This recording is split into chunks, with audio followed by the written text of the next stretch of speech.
This is Travis Peterson from Soch373. What? I'm doing the article Social Network Sites, Definition, History, and Scholarship. It's by Dana M. Boyd and Nicole B. Ellison. This article is all about describing the features of social network sites and coming up with a comprehensive definition. Dana M. Boyd came up with the definition of social network sites as web-based services that allow individuals to construct a public or semi-public profile within a bounded system, articulate a list of other users with whom they share a connection, and view and traverse their list of connections and those made by others within the system. The nature and nomenclature of these connections may vary from site to site. So in the past, we've had sites like AIM, ICQ Buddy Lists. The difference between a social network sites and other sites is the fact of all the convergence. Profiles like AIM and IQ Buddy, like I just said, you had friends lists, but the friends list did not allow you to view other friends and search for them. The addition of that, surfing the network to find friends, is what changed it all. 6 Degrees was actually the first to combine all of these factors. It took a while for social networks to hit the mainstream, like Facebook. It took a while for social network sites to hit the mainstream, like Facebook and MySpace. It took a while for social network sites to hit the mainstream, like Facebook and MySpace. A term YANS, yet another social network, came about. The idea is helping strangers to connect on a basis of interest in these social networks. The rise of MySpace and the bands and fans. Bands made profiles, the fans follow.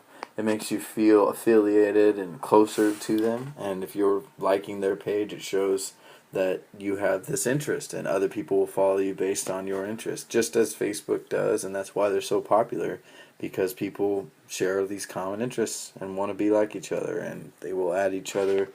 And Facebook is a phenomenon coming on right now where people are just adding each other just based on profile picture, whether it's they want to meet somebody because they look good, or they're into guns, the person has a gun, they want to follow them. They're into fishing, they want to follow them. There's just all kinds of different things that come into play.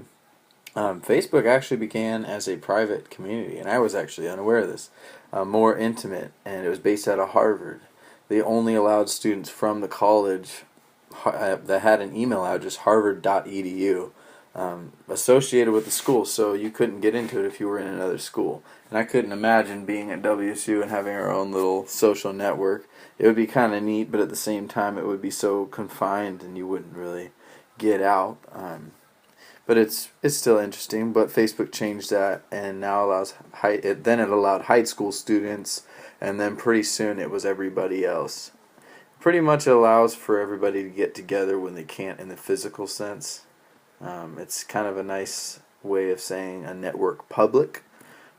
It's socializing through a network, but you're actually not physically there. But all these different things like media, where they're allowing video, and they're adding all these interesting ways of communication like FaceTime and all kinds of things. So the first social network site was launched in 1997, and it was called 6degrees.com. And it was just the first one, and it changed it all and brought us to where we are now, with our culture almost completely involved with every day waking up, check your Facebook status, oh, check your Twitter, oh, check your LinkedIn, check your Google Plus.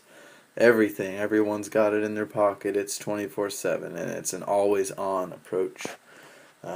That's one thing I noticed in the article, is everybody seems to always live on and never gets away from it. So that's my take on social network sites, definition, history, and scholarships. Hey, Soch373, this is Brad with my Week 9 video blog on social media. The article I read, Social Media Here to Stay, Now What, by Dara Boyd, had several great points in it, and it was extremely interesting analysis on social media.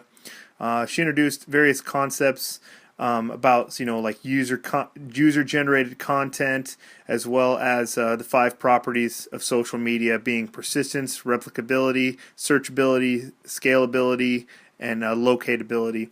And in terms of social media, okay, we always think about Facebook, we always think about Twitter, we always think about MySpace and all the other commonly used networking, social networks, but they're labeled social networks, but actually they're not designed for networking. They're designed to socialize in the pre-existing networks. And they were talking about in the article about the design versus the use of the social media, where people may use Facebook. It's designed to allow people to socialize via different medium instead of being in the same room, versus the use, maybe people want to use it to advertise their business, or whatever the case may be.